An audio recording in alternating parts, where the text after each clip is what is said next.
bakka haqni hin jirre bakka dhugaan hin jirre qaroominni hin jiru. Namni sammuun isaa gidiraan guutame qaroo ta'uu hin danda'u. Ofillee fayyadu biyyallee fayyadu ameet amanama. Wanni qaroominni kan argamu sammuu duwwaa sammuu qulqulluu keessaa qaroominni ba'a. Beekumsi ba'a. Beekumsi madda. Bakka haqni hin jirre bareedummaan hin jiru jaamna. Bakka haqni hin jiraanne jagnummaan hin jiru jaamna. Namni kan ofitti amantummaa qabaatu kan jagna ta'ee waan tokkotti xiyyeeffatee hojjetu kanii kaayoo dhaabbateefillee of kennuu danda'u. Sammuu qulqulluu fi bakka haqni jirtu ofitti amantummaanis jira jedhee amanama. Bakka haqni jirtu tokkummaanis jira jedhee amanama. Kanaafuu tokkummaa kan argisiisu maal? Wal amantii dhabuu, wal sobuu, wal shakkuu, sammuun dharaan guutame dhugaa sin argu, rakkina sin argu, fala sin argu. Kanaaf bakka haqni hin jirre bakka dhugaan hin jirre qaroominni hin jiru. Namni sammuun isaa gidiraan guutame qaroo ta'uu hin danda'u. Kaffaltii hojii gibiraaf taaksii kanarratti hubannoo dabalaa jiruun jijjiiramni bal'aan jiraatus ammaas tumsi walirraa hin cinne akka barbaachisu biirichatti hoogganaan itti aanaa kan ta'an obbo Lammeessaa Ayyalam turtii FM Finfinnee waliin godhaniin dhaamanii jiru. Ergixaa Gonfaan dabalata qaba. Galiin sochii hawaasa dinagdee keessatti wantoota murteessoo ta'an keessaayi jechuunis biyyi tokko galiin of danda'uuf darbee sirkattummaa qaamolee deeggarsa kennanii jalaa baraaramuuf galii isaanii harcaatii malee walitti qabuun akka irra jiraatu ogeeyyiin gama kanaan jirantu gorsu. Akka naannoo Oromiyaatti xiyyeeffannaa seektara galiif kennamee fi sagantaa hubannoo uumuu kennameen jijjiiramni amalaaf qabatamaan hojii irratti bu'aan dhufan jiraachuu turtii galiif dhimmoota kana wajjin ol qabatan irratti FM Finfinnee waliin turtii kan taasisan obbo Lammeessaa Ayyalaa hoogganaa itti aanaa biiroo galiiwwan Oromiyaati. Akka naannoo Oromiyaatti dallattoonni 500 ol jiraachuu fi isaan kanneen keessaa harka 96 kan ta'an taaksii isaanii galmeessisuun agarsiiftuu kanaa ta'uu siman obbo Lammeessaa Ayyalaa. Hawaasni bal'aan akka walii galaatti dhimmi gibiraa dhimmi taaksii kun hubannoo akka argatu hojjetamaa jira jecha. Egaa jijjiirama amalaa maaltu dhufee kan jedhu safarree parsantaa kanarra geera jijjiiramna balaa galii kaffaluu irratti kan jedhu akkasitti irra geessu yoo baanneyyuu jijjiiramni akka jiru immoo raawwii galii raawwachuu hin danda'amu.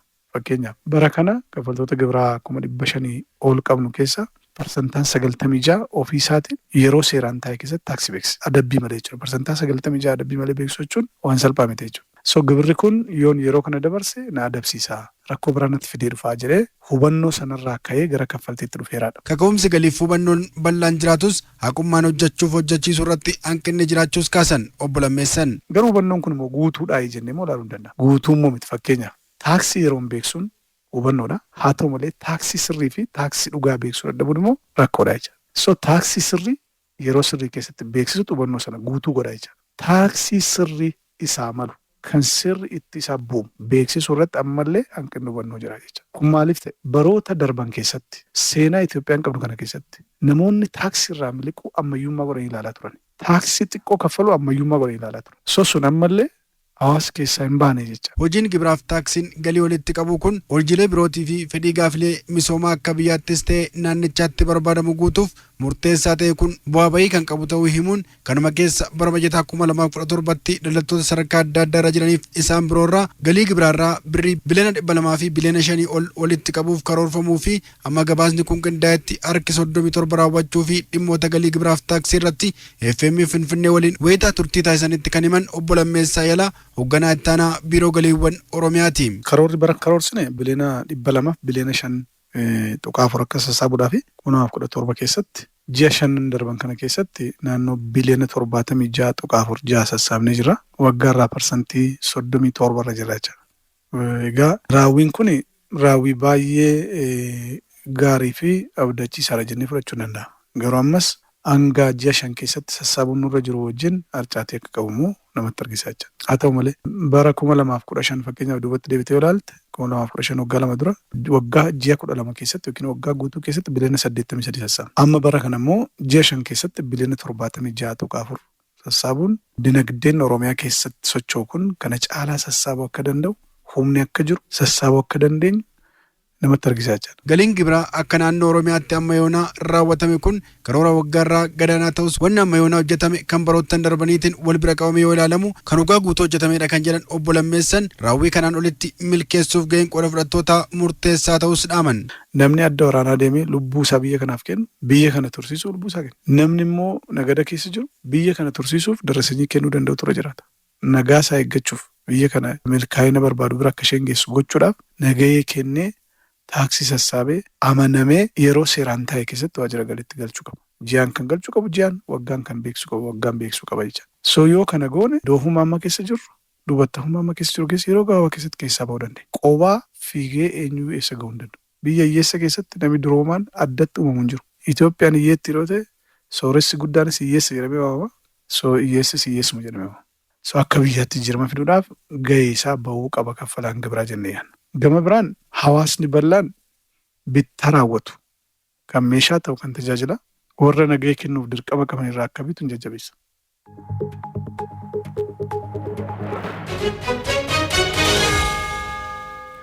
Abbaan taayitaa gabaa kaapitaala Itoophiyaa labsii lakkoofsa 996 muraa 2017 hundaa'uunsaa kan yaadatamudha. Gabaan kaapitaalaa carraa lammiilee biyyattii hundi dinagdee keessatti hirmaachuu waan uumuuf faayidaa guddaa qabaa jedhuun ogeessi dinagdee fi hundeessaan dhaabbata Itiyoo Capital Solution obbo Habtaamuu Ishatuun turtii adda FM Finfinnee wajjin godhaniin Hiwata Ragaayii dabalata qabdi. Gabaa kaapitaala jechuun gabaa keessatti qooda yookaan aksiyoona, boondii fi dookumentiiwwan gatii fudhatama qaban kan keessatti gurguramudha. Itoophiyaa keessatti gabaan kaapitaalaa bifa qindaa'aaf imaammataan deeggarameen akka jalqabamu ministeera muummee Itoophiyaa Dr. Abiy Ahmed labsamuusaa kan yaadatamudha. Abbaan taayitaa gabaa kaapitaalaa Itoophiyaas labsii 996 muraa 2017 kan hundaa'e yoo ta'u ji'a amajjii dhufu keessa hojiisaa ifatti akka eegalu ibsameera. Sirna gabaa kaapitaalaa jechuun maal jechuudha? Akkamiin hojjeta jennee ogeessa dinagdee fi hundeessaa dhaabbata Itiyoo Capital Solution obbo Habtaamuu Isheetu gaafanneerra. Sanadni fuula lama qaba jechuudha. Tokko sanada liqaati. Sanada liqaa jedhama. Kan lammataa immoo sanada qooda qabeenyaa yookiin immoo dhibbataa keessaa harka haga tokko keessatti abbummaa qoodaa bitan yookiin aksiyoona jennu sana. Kana lamaanii amma sanadni jiru. Dhaabnoonni baay'een sanada isaanii kan abbummaa qooda kennan yookiin immoo kan liqaattiin sassaabbatan baasanii gabaasanii irra fidu. Nummoo mallaqa kiisidhaa qabna yookiin baankiidhaa qabna. Dainee dhaabota kana bitanna jechuudha. Seenaa dinagdee Itoophiyaa keessatti sochiin yookaan jalqabbiin gabaa qoodaa yookaan aksiyoonaa jiraatus seera qabeessaaf qindaa'aa waan hin turreef namoonni baay'ee gurgurtaa aksiyoonaa keessatti miidhamuu obbo Habtaamuun yaadachiisaniiru. Dhaabonni baay'een aksiyoona gurguraa turan. Aksiyoonni suni mootummaadhaan seera qabeessaan kan qajeelfame miti. Akkasumaan ka'eetiniin walitti dhufanii sanada ofii qopheessanii sanadni suni sirriidha moo sirrii miti waa hundinuu ifa ta'eera moo hin taaneen achi keessatti hin ibsamne. Akka fe'anitti hagana argatta bu'aa haganaa qaba yaada jedhu san dhaadheessanii gabaarra baasan. San keessaa kufaatiin baay'een uummatarra ga'eera. Kuni waanuma ifa jiru. Akkasumas immoo waan gaariin uumameera kan akka baankii fi inshuraansii dhalataniiru. Isa keessa jechuudha. Sirni gabaa kaapitaalaa dhaabbileen ka'umsarra jiranii fi maallaqa barbaadan aksiyoona isaanii yookaan boondii gurguruun daldala isaanii guddisuun ofiifis investeerota isaanis bu'a qabeessa gochuu akka danda'an kan godhudha. Akkasumas nama birrii qabatee maal ittiin hojjedhu kan jedhuu fi nama yaada hojii qabatee birrii ittiin hojjetu kan dhabe walitti fiduun daandii hojii haaraa kan saaquuf walitti hidhamiinsa gabaa kan fidudha. Sirni gabaa kaapitaalaa kun guddina dhuunfaaf dinagdee biyyaatiif shoora olaanaa kan taphatu aadaa investimentiif qusannaa lammiilee kan dabaluu fi kallattiin daldala irratti hirmaachuuf carraa kan banudha. Dhaabbileen biyyattii yeroo hunda akka waa kalaqaniif dorgomaa akka ta'anis sirnichi ni dirqisiisa. Sirni gabaa kaapitaalaa qabeenya bittinnaa'e iddoo tokkotti walitti fiduun hojiin guddaa akka hojjetamu kan godhuu fi sirna faayinaansii biyyaa kan ammayyeessudha jedhu obbo Habtaamuun. Uummata sochoosa. Qabeenya guddaa walitti fida. Qabeenya guddaa walitti fiduun kun maal fayyada? Mootummaadha tokko kan sanada kana gurguru beeke. Amma teeleen kan mootummaati miti? Mootummaanis sanada baasee jechuudha. Teeleen maaliif barbaada birrii kun? Hojii guddaa babal'isuudhaaf biyyan guddanne. Kanaaf yeroo mootummaan infraastiraakcharii yookiin immoo lafa kaa'uu barbaadu waan uummataa tolu lafa kaa'uu barbaadu kana isa hojjechuudhaaf hospitaala ta'uu hojjechuudhaaf yoo barbaadu dhaqee too'ee warra liqeessituu biyya alaa fuuldura dhaabbachuu hin qabu. Lammii biyyaa irraa walitti qabeetiniin humna kana uumuu ni danda'amaadha. Sochii dinagdee haaraa dhufetti of madaqsuun hirmaachuun humna dinagdeen of jabeessuun murteessaa ta'uu kan kaasan obbo Habtaamuun gabaa kaapitaalaa kana irratti hirmaachuun fayyadamaa nama godhaa jedhu. Aksiyoona fudhatte birrii qabdu san aksiyoona irra oolchite. Birriin sun aksiyoonni sun jechuudha abbaa qabeenyaa dhaaba sanii si godhe jechuudha. Achi keessaa bu'aa bu'uu keessaa in argatta. tokko. Rakkatte immoo mallaqa san barbaadde deeffachuu barbaadde gabaan sii jira dhayxee gurguratta. Waraqaan sun hidhee sin teechisu deebistee gara mallaqaatitti garagalfachuu ni dandeecha. Gabaan qophaa'ee si eegu jira. Hin gurguru lakki bu'aa qaba. Bu'aa kana nan eeggadha jettammoo baankii dhaqii too'i sanada kana qabsiifadhu immoo liqaa fudhattiin hojjetatta. Mallaqatti deeffachuu gaafa barbaadde dhayxee gabaatti jijjiirratta. Hin gurguratta. Gaafa jijjiirtuu birrii 100 bittee miti aksiyoona sana yookiin katteelee tana birrii 300 bittee miti gabaan 500 sii kennuu danda'a. Achirras bu'aadhaan capital gain jennaan kanan capital gainii qaba. Teeleen akka gaariitti hojjechaa jiraachuu waan gabaan yoo bare aksiyoonni isaa barbaadamaa dhufa gabaa keessatti. Kanaafuu ati gaafa ati 300 bitte san gabaatti baaftu gabaan 500 naa gurgurisiin jedha si kadhatee bu'aa biraan arganne.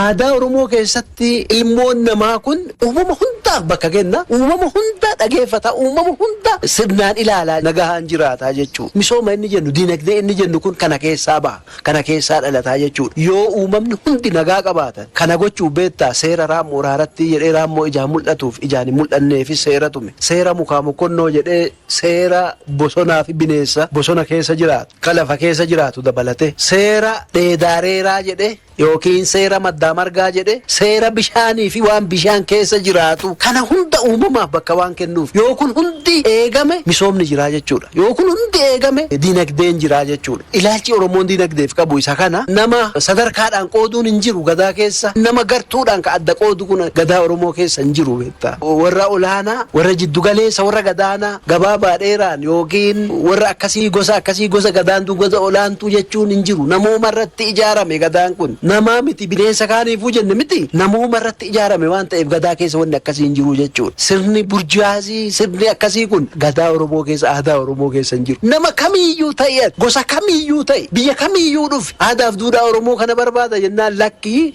ati gosa kanaa gosi kun gadaatti makamuu hin danda'u jedhee ofirraa hin deebisu. Sirritti hubatamuu qaba.